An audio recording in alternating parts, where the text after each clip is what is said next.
have with us a very special guest today, probably from the most wonderful country in the world. Well, I'm talking about Indonesia. It's a country unlike anywhere else in the world. World's largest archipelago country with 17,000 islands, a coastline of 50,000 kilometers, which works as a natural bridge between Asia and on one side and Australia onto the other. Then a biodiversity hotspot recognized as mega diverse country by Conservation International for its thousands of unique and endemic flora and fauna. Not to forget a culture and heritage kaleidoscope, given its well-preserved and nurtured Buddhist and Hindu past. Last but in no way least, its beautiful and vibrant destinations like Bali, Jakarta, Bintan, Lake Toba, to name a few. And representing this wonderful country, we have amidst us Ms. Ni Made Ayu Marthini, Deputy Minister of Marketing, Ministry of Tourism and Economic and Creative Economy, Government of Indonesia. Thank you, ma'am, for sparing this time for this exclusive chat with Travel Trends Today, India's oldest travel and trade magazine connecting the travel community for last 40 years. Great, thank you. Thank you for having me. I am Pallavi Mehra, Group Director and Publisher for Travel Trends Today, and today have this unique opportunity to delve into the vibrant tapestry of Indonesia's tourism sector and gain valuable insights into the strategies, challenges and vision that shape the future of Indonesian tourism. So without any further ado, let's dive into the world of Indonesia's tourism and hear from our distinguished guest. Honorable ma'am, welcome. So I'll start with the first question for this interaction. With tourism's strategic importance for Indonesia, what's your take on its contribution to job and employment?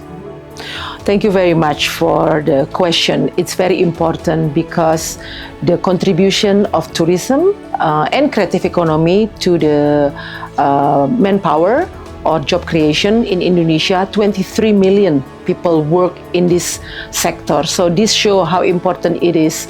And you're right in saying that Indonesia is a fast growing country and beautiful. We have almost every island that you mentioned, 70,000, has its own uniqueness and diversity and worth visiting. And this is something why the government is working very hard for the past 10 years to build the super world-class facility and also destinations, so that people know that Indonesia is, of course, Bali is the jewel crown, the island of the gods and paradise. But beyond that, we also have many, many more destinations. So if we can create more Balis, for example, imagine how many jobs is created, how many money is around that can help the people and the community around the destinations. Thank you for sharing those inputs. That takes me to my second question. What is visitor economy's impact in terms of contribution to Indonesia's economy and GDP and the aligned sectors? Yes. So for GDP, last year around 3.6% to the economy, and then this year 2003 we expect it to be up to 3.6% for GDP, and next year is going to be 4.1%. This shows how important it is tourism for the economy.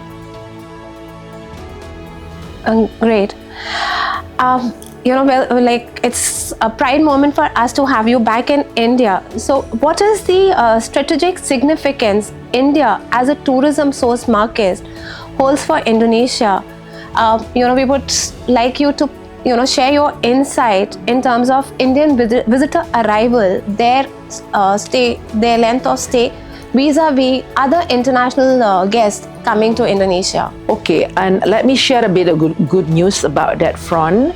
India, for the past 2 years post-COVID, becomes one of the most important source of tourists in Indonesia. In Bali Island alone, Indian tourists placed number 2, right after Australia, and this never happened before. Meaning, despite COVID and despite the situation, for example, the connectivity, for example, is not back to 100%, right?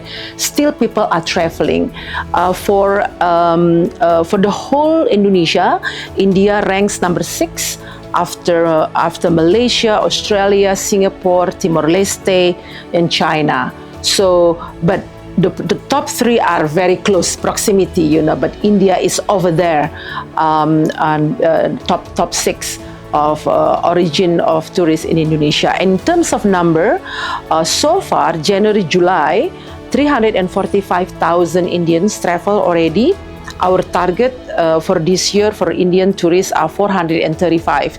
So, but that means we hopefully, God bless, more Indian are coming, and we will surpass the target that's set by the government. And another good news is that the pre-COVID numbers of month of July and August surpass the pre-COVID, this is wonderful. Meaning during summer, a lot of Indian come and visit Indonesia to travel, not only Bali but other destination as well. Lovely. It just brings me, you just led me into my next question to you. That, as you also mentioned, that Indonesia has a lot more to offer, and of course Bali has been your jewel crown. For Indians, Bali has been the go-to destination.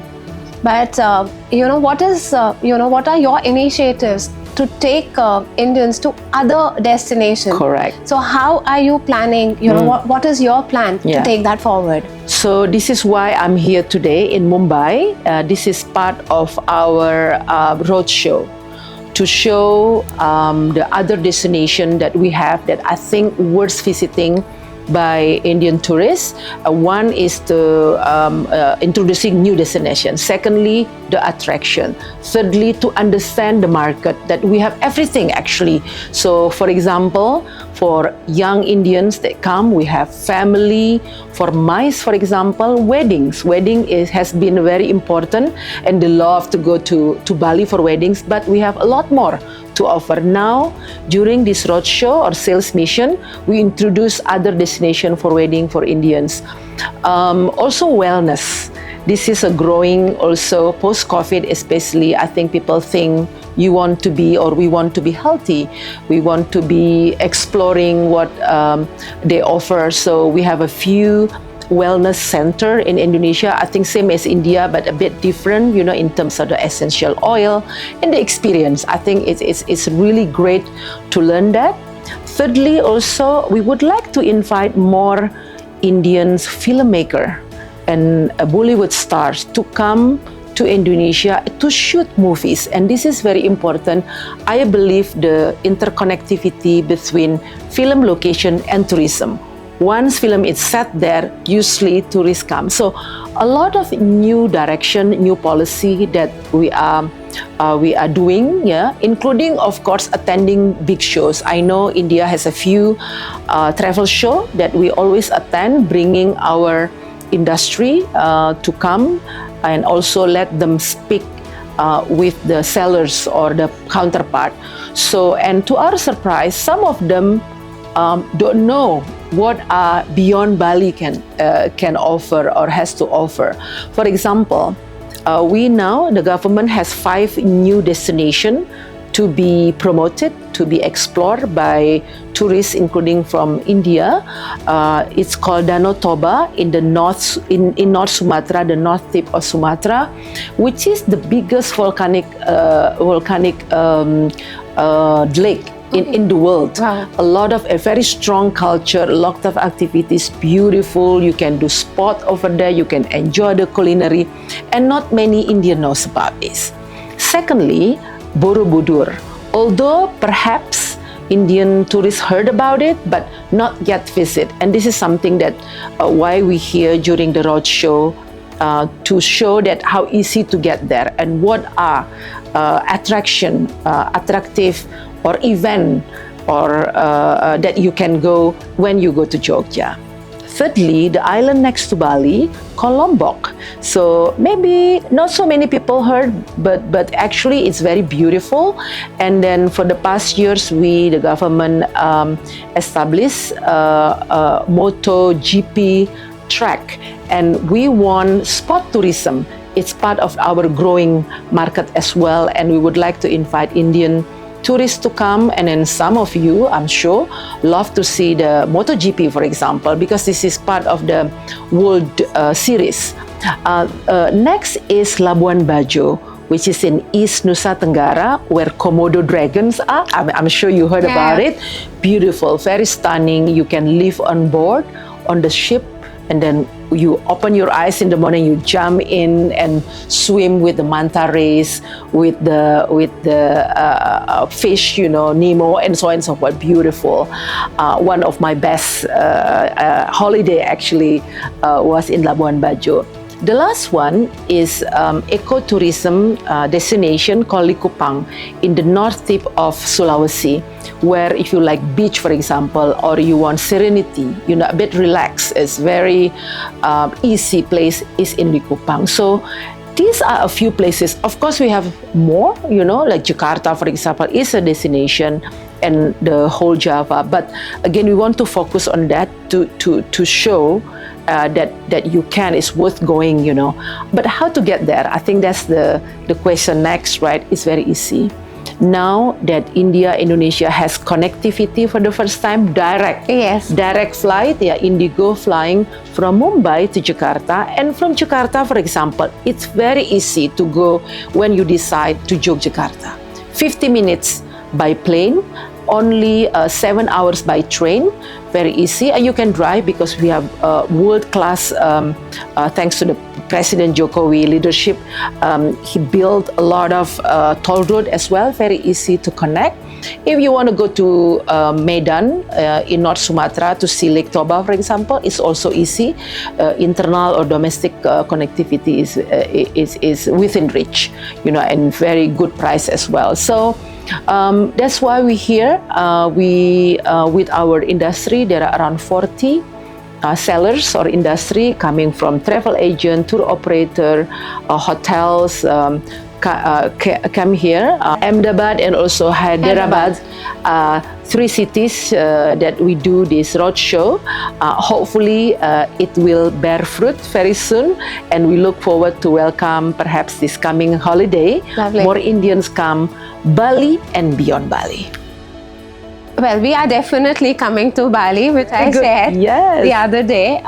But and I think you pointed out very rightly that film cinema, film tourism, or films play a big part.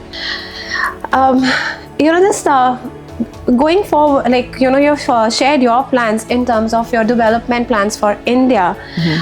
Is there something more that you would like to suggest, like as we come to a concluding? Like in terms of boosting bilateral agreements between both the countries. So, how, what's your view on that? Yes. In terms of relationship, bilateral relationship, India and Indonesia, G20 members, the powerhouse of the world, not only in Asia, I would say, the biggest democracies, amazing, incredible growth for the past year. I think these two countries are the most growth happened for the past year despite COVID, for example. This is the incredible story to tell.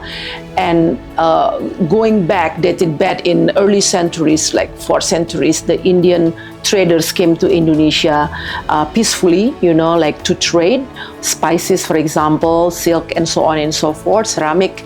And then and then also bringing peacefully Hinduism, Buddhism, and it's still there until now. It inspired Indonesian. If you come to Indonesia, a lot of Sanskrit names, Yes.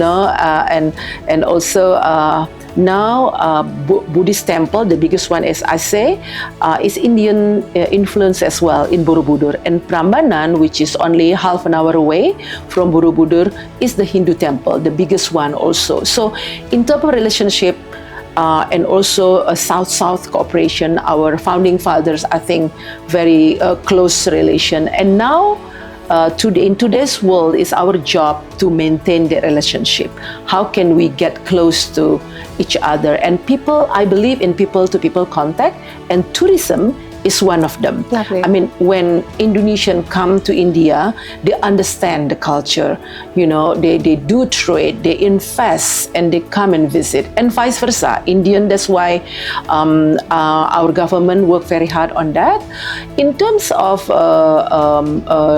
bilateral trade agreement, I think the Ministry of Trade from both sides are in the conversation, but be it an ASEAN level, which is the regional grouping, and India, and also bilaterally. I think this is great. We welcome, and because at the end of the day, it will bring mutual benefit for both of us in terms of trade, tourism, and investment.